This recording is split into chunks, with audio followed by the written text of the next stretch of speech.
আসসালামু আলাইকুম ফ্রেন্ডস, লেবাননে একসঙ্গে প্রায় কয়েক হাজার লোকের পেজার ডিভাইস ব্লাস্ট হয়ে গেছে এবং যেটার ফলে 9 জন লোক নিহত হয়েছে এবং অ্যারাউন্ড 3,000-এর কাছাকাছি লোক আহত হয়েছে এবং যেটা খুব ভয়াবহ একটা দৃশ্য। এবং এই পেজার ডিভাইসটা কি, এটা কীভাবে ব্যবহার করে, এটা আসলে কী কাজে ব্যবহৃত হয়, তার সব কিছু আমি আপনাদেরকে আজকের এই ভিডিওতে দেখাবো এবং বলবো।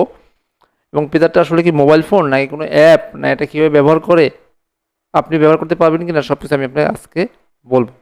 তারপর যদি কোনো কোশ্চেন থাকে অবশ্যই আপনারা জানাবেন, বাট যেটুকু জানা সেটা জানার জন্য অবশ্যই আপনাকে শক্ত করে বসে ভিডিওটা দেখতে হবে। দেখবেন না, দেখবেন না, বাট জানার জন্য দেখবেন। এখন পেজার জিনিসটা কি? পেজারটা মূলত একটা ছোট একটা ডিভাইস, যে ডিভাইসটার ক্ষেত্রে ফোন কল করা যায় না, কিন্তু মেসেজ পাঠানো যায় কিংবা কোনো সংকেত পাঠানো যায়।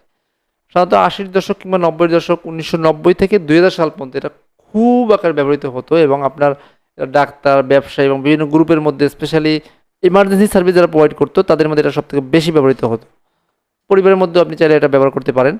এখন কথা হলো, এই পেজারটা এর সহজলভ্যতার জন্য আসলে, এর সহজ ব্যবহারের জন্য আসলে খুব পপুলারিটি পেয়েছিল।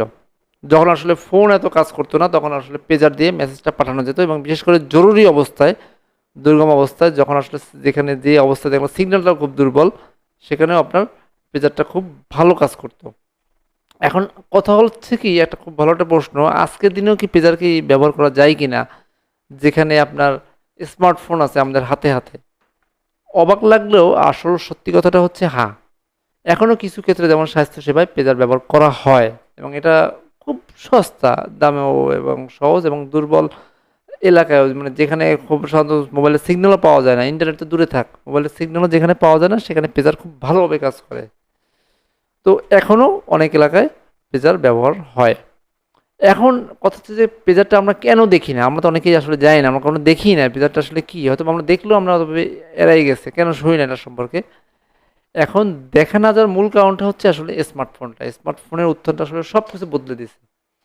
এই ফোনটাতে শুধু আসলে বার্তা নেই, এতে শুধু মেসেজ পাঠায় তা তো না, মেসেজ কল পাঠানো যায়, ভিডিও কল দেওয়া যায়, ইমেল আছে, বিভিন্ন অ্যাপস আছে, ভিডিও করা যায়, লাইভ করা যায়, কত কিছু করা যায় একটা ফোন দেওয়ার। পেজার ও তো পিছনে পড়ে আছে, জাস্ট হয়তো একেবারে পিছনের জিনিস, একটা ব্যাকডেটের জিনিস পেজারটা। এই জন্য ওরা আসলে পেজারটা পিছনে পড়ে গেছে, যে কারণে, যেহেতু পিছনে পড়ে গেছে, এই কারণে আমরা পেজারটাকে এতটা দেখতে পাই না। এখন পেজার আবার ফিরে আসবে কিনা, এটা একটা বড় প্রশ্ন। পেজার কি আবার কি ফিরে আসবে?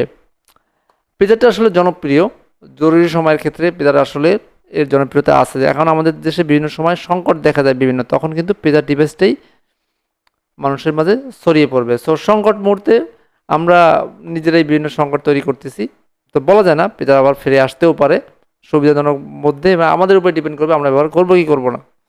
আপনি কি মোবাইল ফোন বাদ দিয়ে পেজার ব্যবহার করবেন? It's up to you. আপনার জন্য পেজার ব্যবহার করা উচিত কিনা এটা আপনি ডিপেন্ড করবেন, আপনি করবেন যেটা আপনার জন্য নির্ভরযোগ্য সেটা আপনি ব্যবহার করবেন। এখন কথা হলো, আর খুব গুরুত্বপূর্ণ একটা প্রশ্ন যেটা, পেজার কীভাবে বিস্ফোরণ হতে পারে, যেটা আসলে যে ঘটনা ঘটলো আর কি, যেটা সবচেয়ে বড় ঘটনা, যে ঘটনা থেকে আমরা এখানে আসলাম। એટલે মানুষ করতে পারে, নিজেরটা নিজে করে, তাই বলে এত হাজার লোক, হাজার হাজার লোকের পেজার একই সময়ে, একই সেকেন্ডে, একই মিনিট জাস্ট করে ধম করে ব্লাস্ট হয়ে যাবে, আগুন ধরে যাবে পকেটের ভিতর থেকে। পেজারের মধ্যে একটা ব্যাটারি থাকে, লিথিয়াম ব্যাটারি, যে ব্যাটারিটা চার্জ দেওয়া যায়। তো চার্জেবল, যেহেতু রিচার্জেবল ব্যাটারি, সেই ব্যাটারিটা আপনার 530 ডিগ্রি অ্যারাউন্ড এরকম একটা ডিগ্রি সেলসিয়াসে আপনার, যেটা আপনার ব্লাস্ট হয় বা যেটা আগুন ধরে যায়।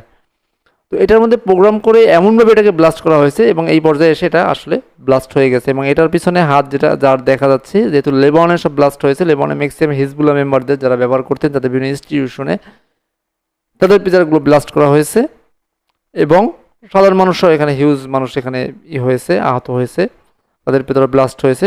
অ্যাকচুয়ালি লেবাননের উপর টার্গেট করে এই কাজটা করা হয়েছে এবং এটা যারা করেছে তাদেরকে ইসরায়েল বলা হচ্ছে। ইসরায়েল এবং ইহুদিরা তারা এই কাজটা করেছে, এই পেজারগুলো তারা ব্লাস্ট করেছে। এবং তাদের সুবিধা কী, তা আল্লাহ ভালো জানেন এবং তারা ভালো জানেন, এবং তাদের মূল উদ্দেশ্যটা কী, হয়তো বা তারা এটাই চাচ্ছেন, যেটা তারা করেছেন এটাই তারা চাচ্ছেন। এখন এই পেজারটা আদৌ নিরাপদ কিনা, আপনি ব্যবহার করবেন কিনা, এটা সম্পূর্ণ আপনার ব্যাপার। এবং আপনি জাস্ট ইমাজিন করেন যে এতগুলো লোক একসঙ্গে এই ঘটনা ঘটলো। এবং পেজার সব থেকে আরেকটা জিনিস মিস করে, সেটা হলো পেজারটা ব্যবহার করার আরেকটা কারণ হচ্ছে আপনার এটা লং ব্যাটারি লাইফ। অর্থাৎ এই ব্যাটারি লাইফটা একবার চার্জ দিলে 1 সপ্তাহ থেকে 1 মাস এটা চলে যায়, ব্যাটারির উপর ডিপেন্ড করে। তো কে এটা ইউজ করবে না? একদিন চার্জ দিলেন আপনার চার্জ দেওয়ার ঠিক নেই, লং টাইম একই চার্জ এটা চলে যায়। তো জাস্ট ইমাজিন করেন এই পরিমাণ লোক একই সঙ্গে একটা পেজার ব্লাস্ট করার মাধ্যমে এত পরিমাণ লোককে আহত করা হয়েছে, এবং এটা ঘটনাটা আসলে আপনি কীভাবে দেখছেন কমেন্ট করে জানান।